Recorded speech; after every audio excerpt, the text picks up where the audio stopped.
बाळांनो तेवढाच महत्त्वाचा आहे. हे समजून घ्या. कशा पद्धतीने तुम्हाला सोडवायचा हा प्रश्न अतिशय सोपा आहे. दिसायला प्रश्न खूप अवघड दिसतो. परंतु प्रश्नाचं थोडक्यात आपण जर फोड केली तर बाळांनो अगदी सेकंदात. आता इथे एक फॉर्म्युला वापरायचा आहे तुम्हाला. कोणता फॉर्म्युला वापरायचा कुणी मला कमेंट करू शकतं का बाळांनो? पाहूया कुणाला लक्षात राहिलंय. हे आपण सोडून घेतलंय. ही गणितं आपण सोडून घेतलेली आहेत बाळांनो. अशा प्रकारची गणितं आपण सोडून घेतली आहेत. कोण सांगतं मला फॉर्म्युला कोणता वापरायचा याच्यामध्ये? पटकनी सांगा. पुढील राशीचे अवयव कोणते असं म्हटलंय. पटकनी सांगा फॉर्म्युला कोणता वापरावा लागेल या ठिकाणी. कोण सांगू शकतं का? मी सांगतोय पहा तुम्हाला फॉर्म्युला सगळ्यांना माहिती आहे फॉर्म्युला कोणता आहे. येस, कोणता फॉर्म्युला आहे बाळांनो? ए क्यूब मायनस बी क्यूबचा. बरोबर, संचिताने सांगितलंय पहा. येस, व्हेरी गुड बाळांनो. ए क्यूब मायनस बी क्यूब. काय फॉर्म्युला असतो? ए मायनस बी आणि काय असतो बाळांनो? ए चा स्क्वेअर प्लस ए बी अधिक ए बी करतो अधिक बी चा वर्ग करणार आहे आपण. म्हणजे हा फॉर्म्युला तुमच्या लक्षात आला पाहिजे.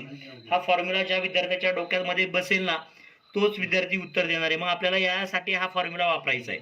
27 x cube minus 64 upon x cube यासाठी बाळांनो आपल्याला हा फॉर्म्युला यूज करायचा आहे. चला आपण फॉर्म्युला वापरूया. आता इथे तुमची ही जी किंमत आहे 27 एक्सचा वर्ग. आता ही लिहिताना कसं लिहितात पहा बाळांनो. तुम्हाला हा 27 आहे ना, 27 समजून घ्या. सगळ्यांना दिसतंय ना? 27 हा जो वर्ग आहे ना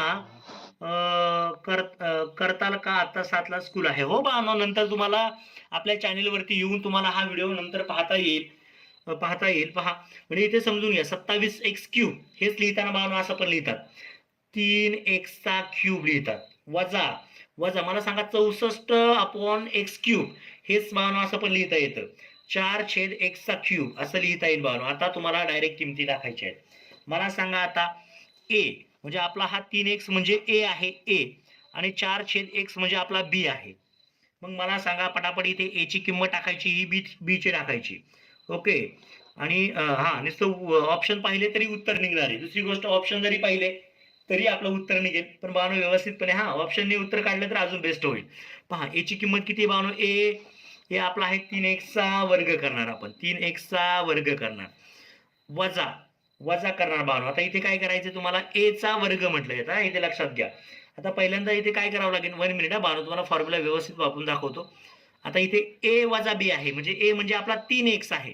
म्हणजे 3x वजा बी म्हणजे किती आहे बाळांनो? 4/x आहे आपला. 4/x आहे. इथे दाखवतो तुम्हाला. 4 म्हणजे बी म्हणजे किती आहे आपला? 4/x आहे. ओके. 4/x आहे. हे घेतलं आपण एका ब्रॅकेटमध्ये. दुसऱ्या ब्रॅकेटमध्ये बाळांनो, दुसऱ्या ब्रॅकेटमध्ये इथे वापरायचं ए चा स्क्वेअर म्हणजे 3x चा स्क्वेअर. म्हणजे कसं लिहिणार आपण हे? 3x चा स्क्वेअर असं लिहिणार. 3x चा स्क्वेअर अधिक 3x गुणिले म्हणजे ए म्हणजेच 3x गुणिले बी म्हणजे किती? 4/x. 4/x अधिक अधिक पहा बाळांनो काय करायचं? अधिक बी चा वर्ग. बी म्हणजे 4/x चा वर्ग. 4/x चा वर्ग तुम्हाला मिळणार आहे. ओके बाळांनो, भरपूर असे नवीन विद्यार्थी असतील ज्यांनी चॅनेलला सबस्क्राईब केलं नसेल त्यांनी करा. आणि ज्यांना दिसत नसेल त्यांनी बाळांनो अशा पद्धतीने मोबाईलवरती टच केल्यावरती शेजारी असणाऱ्या 3 डॉट वरती क्लिक करा. त्यानंतर बाळांनो क्वालिटी वरती जाऊन तुम्हाला क्वालिटी वाढवायची. लक्षात घ्या, ॲडव्हान्स वरती जाऊन तुम्हाला क्वालिटी वाढवायची. 720 करा किंवा त्याच्यापेक्षा तुम्हाला कमी थोडीशी करता आली तर करू शकता बाळांनो. लक्षात घ्या. आता मला सांगा 4/x आहे. म्हणजे 4/x म्हटलंय. म्हणजे 4/x म्हणजे हे केलं अधिक बी चा वर्ग म्हणजे 4/x चा काय करायचा बाळांनो? वर्ग करायचा. आणि हे सोडवा. एका मिनिटात तुम्हाला उत्तर येईल. एवढंच तुम्हाला करायचंय. लगेच अगदी पर्यायावरून मगाशी कोणतरी म्हटलं पर्यायावरून उत्तर काढायचं. डायरेक्ट तुम्हाला पर्यायावरून पण उत्तर काढता येईल. याचा वर्ग बाळांनो 3 चा वर्ग 9 9x चा वर्ग अधिक 3 चोक 12 आणि इथे या x ला x कॅन्सल झाला. 3 चोक 12 आलं. 4 चा वर्ग बाळांनो 16 16/x चा वर्ग. हे कोणतं ऑप्शन आहे चेक करा. चला ऑप्शन शोधा. कोणता आहे ऑप्शन? पहा बाळांनो. ऑप्शन नंबर सांगा मला पटापट काय असेल? ऑप्शन नंबर 2 आहे. Option number 2 is correct answer. समजलंय ना सगळ्यांना बाळांनो?